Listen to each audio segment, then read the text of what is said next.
Where are we a year later? A year later on college and university campuses around our world, Jews are not safe. A year later, over 100 hostages are still being held underground in tunnels in Gaza. 1 year later, just 36 hours ago here in Jerusalem, my family and I were back in a bomb shelter as the largest missile attack from Iran that's ever happened rained down on Israel.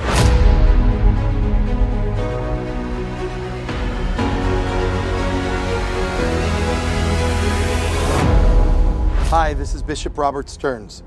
I'm live in Jerusalem with your Israel Frontline update. It's 1 year since the October 7th massacre.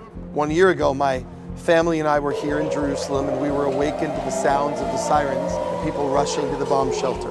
Where are we a year later? A year later on college and university campuses around our world, Jews are not safe. A year later, over 100 hostages are still being held underground in tunnels in Gaza. 1 year later, just 36 hours ago here in Jerusalem, my family and I were back in a bomb shelter as the largest missile attack from Iran that's ever happened rained down on Israel. 1 year later, Israel is at war on 7 fronts: Gaza, the West Bank, Lebanon, Syria, Iraq, Yemen, Iran, and I would add another one, and that is the halls of higher academia.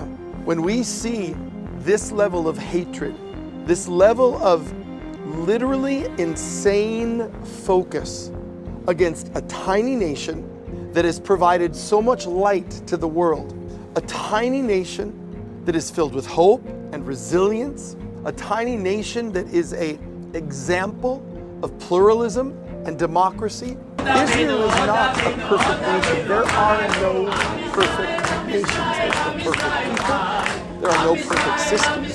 Israel does not claim to be a perfect nation. When you hold up Israel's record on human rights, its belief in justice, its consistent pursuit of peace with its neighbors around, and its pluralistic society within, Israel is an example of believing the best, hoping for the best, working for the best. But Israel cannot do this alone. It is time in this hour for a new breed of Christian to rise up. And that is why we come, trip after trip, good days and bad days, because it's necessary that the Christian church align itself with the family and the land of our Messiah, of Jesus. It's utterly important. There have been an increase of anti-Semitic attacks all around the world. This week in California, a man who shot 2 Jewish men in Los Angeles has been sentenced to prison. There's an increase of hate crimes happening in America and around the world. But in the midst of all of that, the Jewish holidays were here. As I just came up to film this at the hotel here in Jerusalem, they're celebrating Rosh Hashanah. They're believing for God's best for the new year. Another major milestone was the execution of Nasrallah. This is a game changer in the Middle East. Nasrallah has been the puppet master who has been very aggressively for 3 decades waging war through Iran's proxy in Lebanon, Hezbollah. Israel has brought that front lines fight into Lebanon, determined that Hezbollah will not continue to dominate that area. And so the ground invasion in Lebanon has begun, not in any way, shape, or form with the goal of overtaking or extending itself into Lebanon, but with the goal of defending themselves from Hezbollah and the rockets that fall in Lebanon. There have already in the past week been several Israeli soldiers killed on this initial ground incursion into Lebanon. And that mourning, that sense of pain is felt throughout the land of Israel. I want to say to you today, what happens in this city, what happens right behind where I'm standing, the Temple Mount area, impacts your world whether you realize it or not.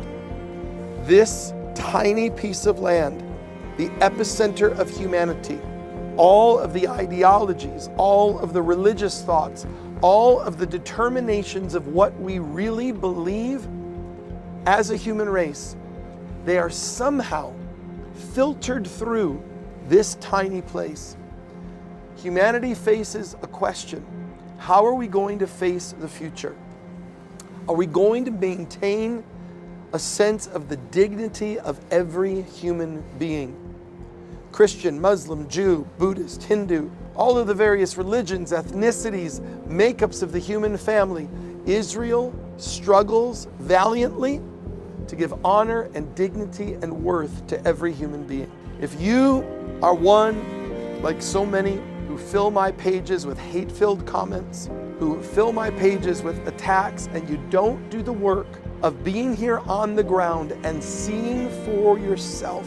I drove here today with an Arab taxi driver who was rejoicing at the death of Nasrallah and Israel's decision to fight against Hezbollah in Lebanon. He was bemoaning the fact of the decrease of the Christian population everywhere in the Middle East except for Israel. He was an Arab Christian taxi driver. He said, only here in this land are my people safe. Folks, you've got to get educated. You have to understand the importance of this place. And so that's why we come to you from Jerusalem with the Israel Frontline update. I'll see you next week.